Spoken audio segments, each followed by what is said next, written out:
All right, well, we're going to continue our series in the book of Revelation. If you all would like to turn with me to Revelation chapter 6. And just to give you just a little recap summary of what we've seen thus far, we see in the beginning of the book, chapter 1, that we see that the book is written by the Apostle John, and he is recording the vision that he received, the revelation of Jesus Christ while he was on the island of Patmos.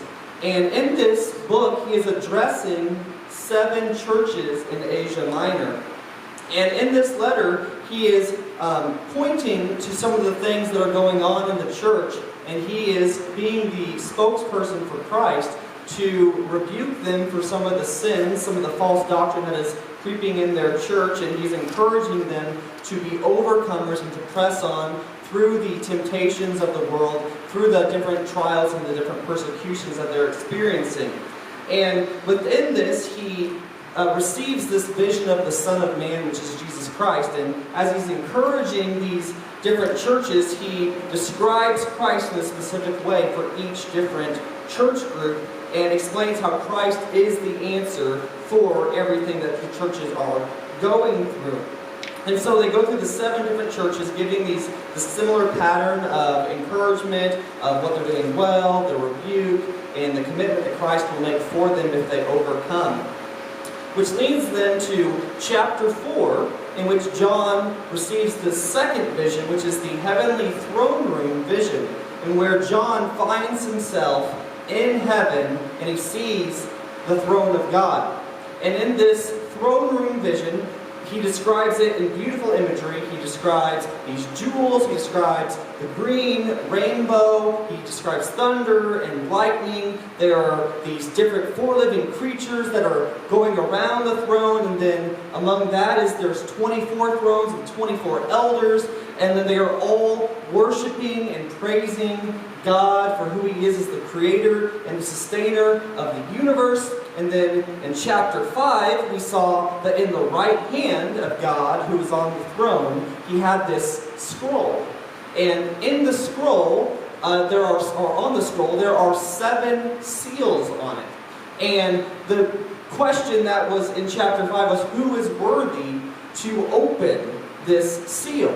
And there were basically no one found in heaven or on earth that was the creatures that were worthy to open the seals of the scroll. And so finally, as John is weeping, one of the elders says, there is one who is worthy. And he says that it's the Lion of the tribe of Judah. And as he looks, he sees that actually it's not a lion, but it's a lamb. And we talked about how this describes the characteristics of Jesus Christ as both the lion and the lamb, and how this lamb who died on the cross for the sins of the world and has rose from the dead, he is the one who has earned the right and is worthy to receive this great scroll from the right hand of God, which the right hand symbolizing power and authority. So the Lamb of God, Jesus Christ, takes the scroll from God, and now He has this scroll. And we talked a little bit about how, depending on your view of how you understand the whole book of Revelation, is going to somewhat dictate what the scroll actually is, or what the contents of the scroll represent. And so just to give you a recap on these, you have idealism, which typically with the idealist approach is that they take the book of Revelation primarily to be symbolic. And what that means is when they look at these different events that are happening throughout the book, is they would say that we're not looking for a future thing to happen directly in history, as saying this is the exact moment where this occurs. Rather, they would say this is a symbolic presentation of how everything will happen throughout history, the battle of good versus evil. So these things that you'll see in the text of Revelation are things that happen throughout history. You're going to continue to see these things happen over time. So that would be the idealist approach.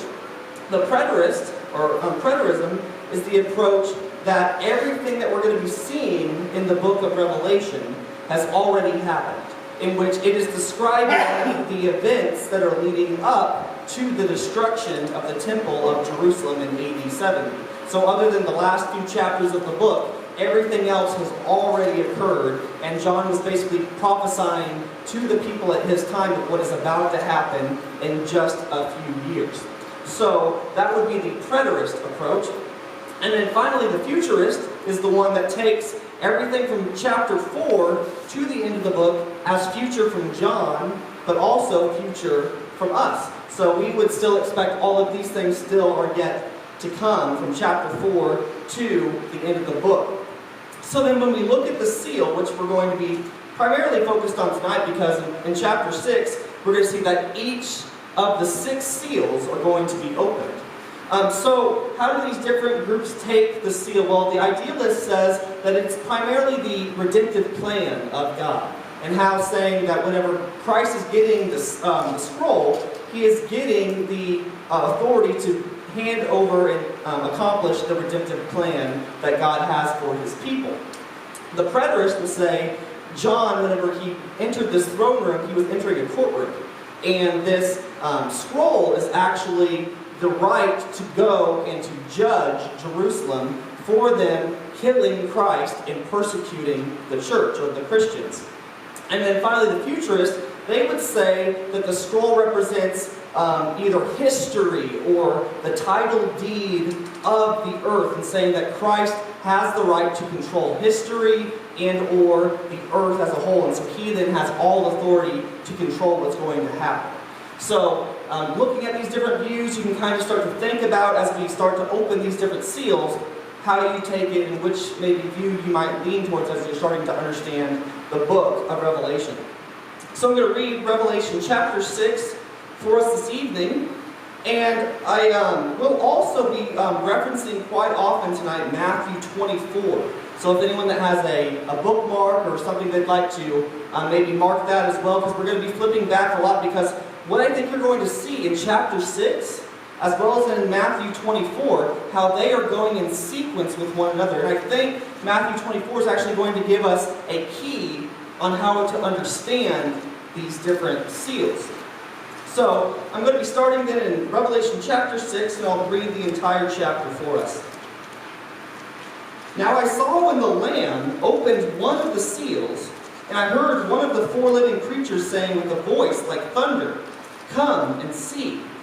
And I looked, and behold, a white horse.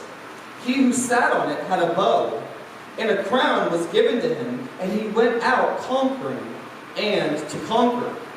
When he opened the second seal, I heard the second living creature saying, "Come and see." Another horse, fiery red, went out, and it was granted to the one who sat on it to take peace from the earth, and that people should kill one another, and there was given to him a great sword. When he opened the third seal, I heard the third living creature say, "Come and see." So I looked, and behold, a black horse, and he who sat on it had a pair of scales in his hand. And I heard a voice in the midst of the 4 living creatures saying, "A quart of wheat for a denarius, and 3 quarts of barley for a denarius, and do not harm the oil and the wine." When he opened the 4th seal, I heard the voice of the 4 living creatures saying, "Come and see." So I looked, and behold, a pale horse. And the name of him who sat on it was Death, and Hades followed with him. And power was given to them over a fourth of the earth, to kill with sword, with hunger, with death, and by the beasts of the earth. When he opened the 5th seal, I saw under the altar the souls of those who had been slain for the word of God and for the testimony which they held. And they cried with a loud voice, saying, "How long, O Lord, holy and true, until you judge and avenge your blood on those who dwell on the earth?" Then a white robe was given to each of them, and it was said to them that they should rest a little while longer, until both the number of their fellow servants and their brethren who would be killed as they were was completed. I looked when he opened the 6th seal, and behold, there was a great earthquake, and the sun became black as sackcloth of hair, and the moon became like blood, and the stars of heaven fell to the earth as a fig tree drops its late figs when it is shaken by a mighty wind. Then the sky receded as a scroll when it is rolled up, and every mountain and island was moved out of its place. And the kings of the earth, the great men, the rich men, the commanders, the mighty men, every slave and every free man, hid themselves in the caves and in the rocks of the mountains, and said to the mountains and rocks, Fall on us and hide us from the face of him who sits on the throne, and from the wrath of the Lamb. For the great day of his wrath has come, and who is able to stand? So, as I said, these are the 6 seals of the scroll. There is one seal that is left for a later chapter. And so what I thought we would do is we would take one seal at a time, and I will just briefly explain kind of what the text is telling us, and then offer you the different approaches of how they may understand this. And there are a couple others that aren't necessarily specific to a certain group where you could actually hold this and actually hold any of these different groups. And you'll notice there's a little bit of overlap with some of them that you may see. So, if you notice, the first 4 seals are actually commonly known, maybe you've heard this before, as the 4 horsemen of the apocalypse. So, if you notice, the first 4 seals, they describe 4 horsemen. So the first seal then, we see this horseman who is placed on a white horse, it says.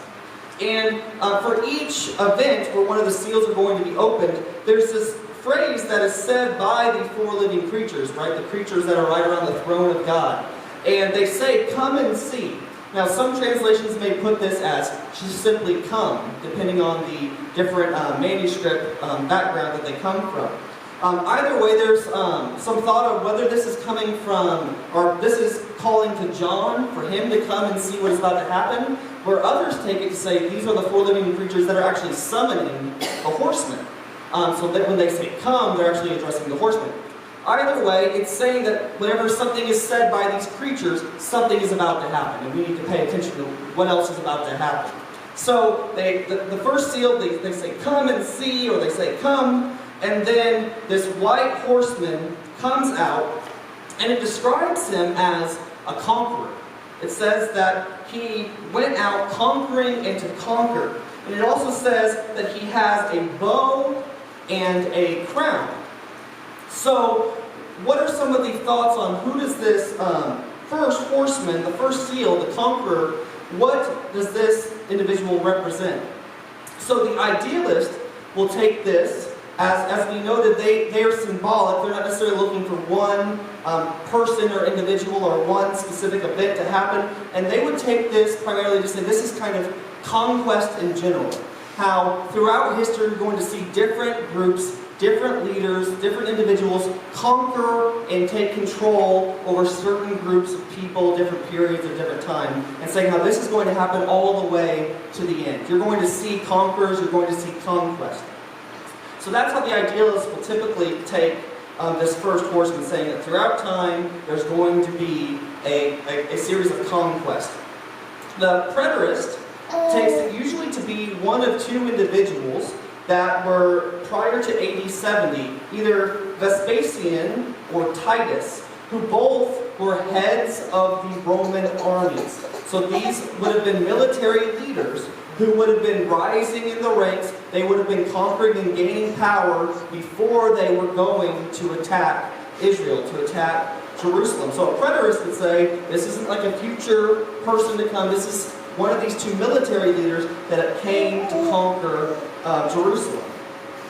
Now, for a futurist, they primarily take this to be the Antichrist. They would say that there are conquerors and there are going to be false Christs that appear, and this is going to lead to that final conqueror who's going to come, and he's going to basically control the majority of the power in the world, and he is going to come on this white horse. And some futurists, what they will point out is in Revelation, I believe it's 19, there is this description of Jesus Christ, who is on a white horse. And what they would note is the difference between the 2, as it says that Christ is crowned with the word diadem, a different type of crown that is described here, whereas this one is Stephanos. or Stephanos. So they would say that there seems to be a different type of majesty here, in which they think that this is an imitation of the true Christ to come. So what are some other views that aren't necessarily a group specific? Well, some take this actually to be Christ. They would say, no, this is the same thing that we see later in Revelation 19. They're going to say, this is Jesus. The first horseman is Jesus, saying how he conquers and he's going to overtake the world. Then there are others that take it to be the preaching of the gospel of the kingdom. And they will say, since Christ gave his followers the gospel, as we continue to go out into the world, make disciples of all the nations, the Great Commission, we're going to continue to see victories. And we're going to see how the gospel will transform and change a lot of the world, and you're going to see it continue to conquer and conquer because of the preaching of the kingdom. So, those are just some different views, and I would say that of these seals, this is probably the most debated and disputed, because if you notice how many different potential options there are. And I will say, as I was studying this, I was convinced 3 different ways at 3 different times. I'm not even kidding. I'll just share you my thoughts. I first read it, and I was like, I don't really know. Usually the future says Antichrist, so maybe I'll go there, but I'm really not positive. I read George Ladd. He's a great commentator on some of the Revelation. I read his work. He was convincing me that it's the preaching of the gospel. I'm like, wow, that's cool to think that the preaching of the gospel is going to go and conquer. And so I was kind of leaning that way. And then I started reading The Idealist and some of the all-mill perspective and saying how, like, no, it's how conquest is going to continue, and how if you look at the other horsemen, you're going to see that they're all very similar, and how that's this broad, overflowing action that's continuing to happen. And then I looked and compared what we're going to do, Matthew 24, and if it stays true to the order, I think it's actually going to go back to where I kind of started with the Antichrist. Because if you want to look at Matthew 24, verses 4 to 5, and we're going to literally, as we move through to the next seals, we're going to literally go in the same order of these verses, basically. And if it stays true to order, we might be seeing what the description is of the first horse. So Matthew 24, verses 4 to 5. Actually, I'll start with verse 3, and I'll just go into 4 and 5. Now as he sat on the Mount of Olives, that's Christ, the disciples came to him privately, saying, "Tell us, when will these things happen, and what will be the sign of your coming and of the end of the age?" And Jesus answered and said to them, "Take heed that no one deceives you. For many will come in my name, saying, 'I am the Christ,' and will deceive many. And you will hear of wars." I'm moving forward, sorry. So, many will come in my name of Christ and will deceive many. Before I go into the second seal. So, if this stays true to the order, and if this is exactly what Christ is saying is going to start the order of his signs of his coming, right? Because that's what they're asking in the Olivet Discourse. What's going to happen about the temple, and what are going to be the signs of your return? And so if what he starts off saying is, before I return, there are going to be a lot of imitations of me. There's going to be a lot of groups, a lot of individuals that claim to be me, and I'm telling you right now that they are not me. Do not believe what you are hearing. So, I took this as I started to compare, and you're going to see as we go further down these different verses, how similar Revelation 6 and Matthew 24 are. And I take that to be then, I think the first horseman on the white horse is an imitation, a false Christ, an antichrist, that I think may be the antichrist that is promised and prophesied and discussed later in the book of Revelation. I think it's in 13 that describes the beast that comes out of the sea. So that is the first seal. The second seal we see in verses 3 to 4 of Revelation chapter 6. And it says, "When he opened the second seal, I heard the second living creature saying, 'Come and see.' Another horse, fiery red, went out. And it was granted to the one who sat on it to take peace from the earth, and that people should kill one another, and there was given to him a great sword." So we see in the second seal a red horseman. We see this to be the horseman of war and bloodshed. And if we look at Matthew 24:6, how does it describe the very next verse? And you will hear of wars and rumors of wars. See that you are not troubled, for all these things must come to pass, but the end is not yet. So we're seeing then, we see some false imitations of Christ, and now we see that there's going to be a lot of warfare and rumors of war, a lot of global strife of this different types of war happening. So the idealists, what they will say is that this is what we would expect when you see conquerors, right? They take conquest in general for the first. They're saying when you start to see people that are conquering, you're going to start seeing a lot of warfare happening. You're going to see a lot of human violence. So violence of mankind is going to continue throughout history. So that's what they're going to say. As people continue to conquer, you're going to see more and more division between humanity. So that's how an idealist would take this second seal, that violence is going to continue through wars and bloodshed. The preterist, they would say that this loss of peace that is described here on the earth is better translated a loss of peace from the land rather than earth. And they would say the land is the land of Israel. And they would say that the reason that there is loss of peace is due to the war with the Romans that they were experiencing, right, as we discussed, the conqueror, as well as civil uprising. Because not only did the Jews, right around AD 70, experience a lot of persecution from the Romans, but they actually started having multiple different factions happening to split and disperse and divide within Judaism, with all the different political persuasions, all the different religious sects. All of this started happening, and there actually started to be civil wars happening. So what they're saying is Jerusalem basically had lost peace because nowhere could you find peace. Brother against brother, sister against sister, cousin against cousin. All of this was happening within Jerusalem. So they're saying it's clearly the second horse is the loss of peace from Israel.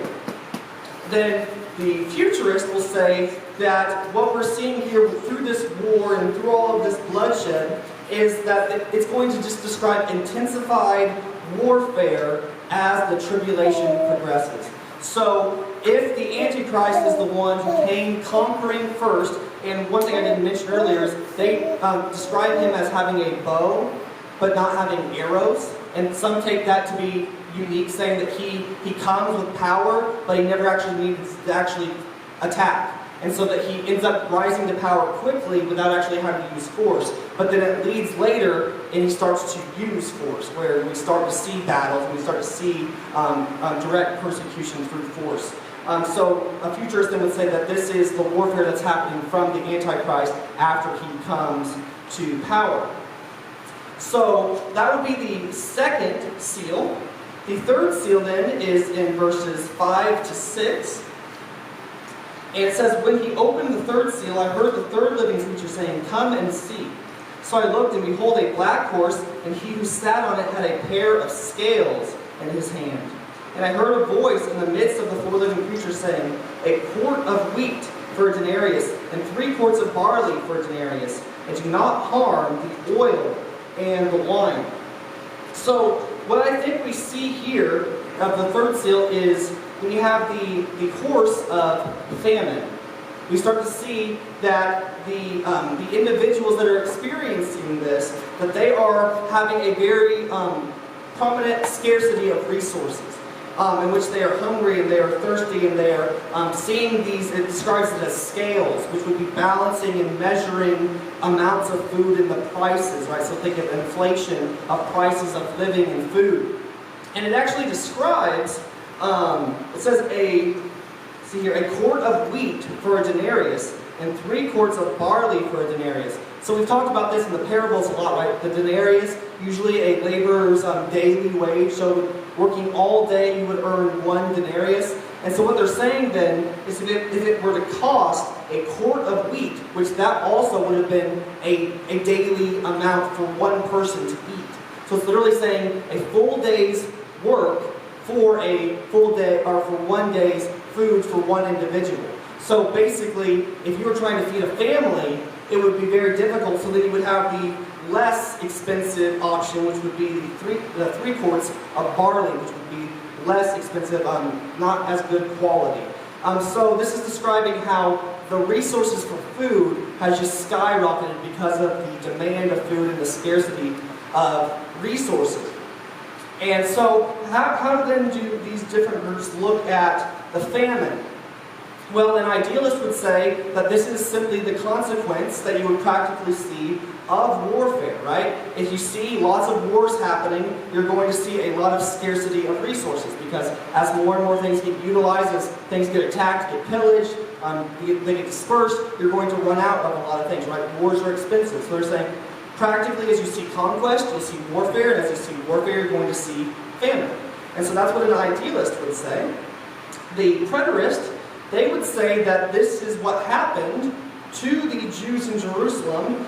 They were suffering terrible food shortages during the Roman siege. So when the Romans came in and started to attack, started to pillage, they started to lose a lot of resources then. Some of you may know Josephus, who was a Jewish historian close to this time period. He actually even records during this time at least one incident where a mother actually ate her infant child to survive for food because she couldn't protect the child anymore and she was starving, so she literally ate her child. So this was something serious that happened in the time of Israel at Jerusalem before AD 70 fully came in, the consummation of that siege happened.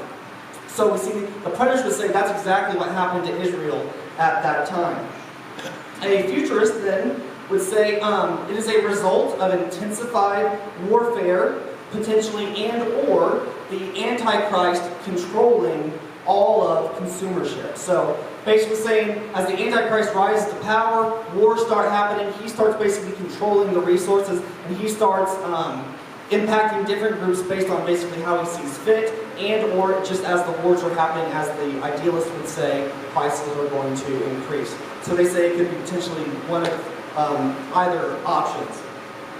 One thing additionally, apart from the different groups, is we see the notice how it mentions there is the statement at the end, do not harm the oil and wine.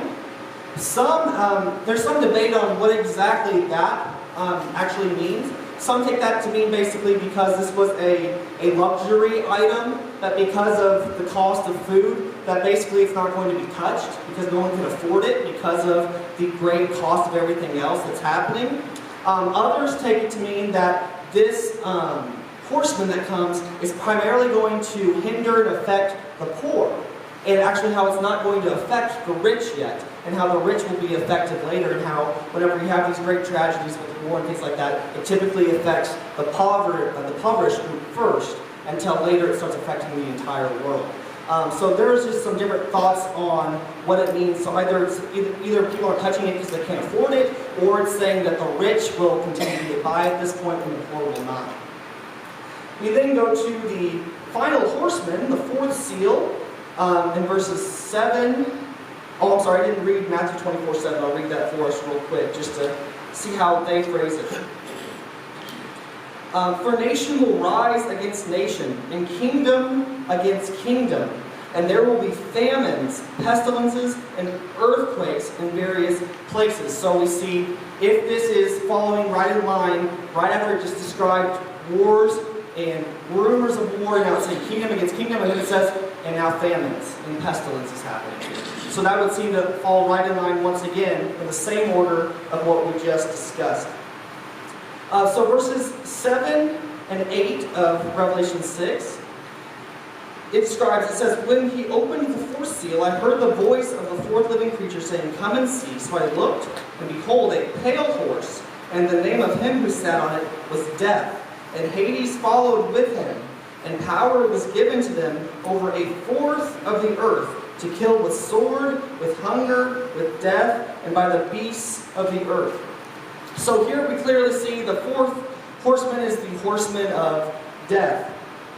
And it says alongside death, or following directly behind death, it says was Hades, which is the grave, right? The place or the realm of the dead. So it's saying that this horseman of death is coming, and it says that it has authority or power over a fourth of the earth. and then it describes different ways in which death will accomplish its mission. And it says that it'll kill with the sword, which is through wars, right, through battles, and then with hunger, right, which is going to be famines, with death, and that word could actually be translated for pestilence. Certain cases in that situation. And it also adds, and by the beasts of the earth, so meaning that certain animals will also start to be free and potentially attack individuals, or they might be fed to individuals maybe due to warfare or something of that sort. So it describes a great amount of death and pain on the earth. And I'll read for us Matthew 24, 7 and 9 to 12 here. Matthew 24, 7, 9 to 12. For nation will rise against nation, and kingdom against kingdom, and there will be famines, pestilences, and earthquakes in various places. And then jumping down to verse 9. Then they will deliver you up to tribulation and kill you, and you will be hated by all the nations for my name's sake. And then many will be offended, will betray one another, and will hate one another. Then many false prophets will rise up and deceive many, and because lawlessness will abound, the love of many will grow cold. But he who endures, I'm moving for 13. So we're starting to see a lot of death happening, right? A lot of persecution happening that Christ is describing, right? The love of many will grow cold. We're seeing all of this different warfare, this rampage. We're seeing persecution against the church. So all of this is happening. And so the idealist then is going to say that death is the natural result of war and famine, right? And that's exactly what we're seeing described here. When you have a lot of war, when you have a lot of evil, a lot of hatred in the world, you're going to see a lot of death.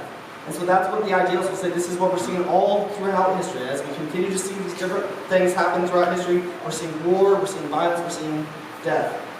So then the preterist will say that during the siege of Jerusalem, as you're starting to see how all this starts to connect, right? It's starting to make pretty common sense on how they would understand it. They would say many did suffer and die during the siege of Jerusalem. So they would say that's exactly what happened. A great deal of people died in the siege of Jerusalem. So then a futurist, they take it as a fourth of humanity actually experienced death. So if that's the true view, think about what that would actually mean. If it's actually a fourth of our current population, that's over 1 billion people. So if this horseman comes, and if this is a future event for us, and it's not some symbolic understanding that I'm not saying in the futurist perspective here, 1 billion people would die during this seal happening. So that would be the fourth seal of death and Hades. We have two more seals. The fifth seal in verses 9 to 11. Verses 9 to 11. When he opened the fifth seal, I saw under the altar the souls of those who had been slain for the word of God and for the testimony which they held. And they cried with a loud voice, saying, How long, O Lord, holy and true, until you judge and avenge our blood on those who dwell on the earth? Then a white robe was given to each of them, and it was said to them that they should rest a little while longer until both the number of their fellow servants and their brethren who would be killed as they were was completed. So, this is describing the cry of the martyrs. The cry of the martyrs is debated among who are the martyrs in this group, and the idealist is going to say that this is all who have suffered for Christ's sake throughout the church age. So once Christ established his church, we've seen persecution all the way up throughout history. And they're saying that the idealist is describing all of these martyrs are crying for Christ to return, to vanquish evil, and to overcome the world. And then the preterist is going to say that these are the Christians who were killed by the Jews prior to AD 70, right? So why are the Jews being persecuted? Why are they being judged by God here? It's because of their hatred of Christ and his disciples. And so these are the Christians asking for God to come and judge Jerusalem. And then the futurist is going to say that these are the saints that are martyred during the tribulation period. So when this great tribulation occurs, that this is the group that were killed during that period, and they are asking for the Lord to return for his kingdom to come. Now, dispensationalists, which is a subgroup within futurism, they would make a distinction here, just to be clear. They would say the church And the martyred saints in the tribulation, they would say these are different groups. Because they, remember, a dispensationalist, they would say that the church was raptured to heaven in chapter 4. So when John went to heaven, they would take it and say, that's when all of us go to heaven, basically. So that these individuals that come to Christ on the earth that are killed later, they are distinguished from the church, and they are a different group. I take them to be the entire church, because I would say that I don't see a chapter 4 rapture, I would say. So that is the different views for the cry of the martyrs. And then the final seal is the sixth seal in verses 12 to 17, and this describes cosmic disturbances. It talks about how the sun is going to grow dark, and it talks about how the moon is going to become red like blood, and it's going to describe the stars falling from heaven, coming to the earth. So it uses all of this cosmic description. And if you look at Matthew 24, verse 29, it gives that very same description. Immediately after the tribulation of those days, the sun will be darkened, and the moon will not give its light. The stars will fall from heaven, and the powers of the heavens will be shaken.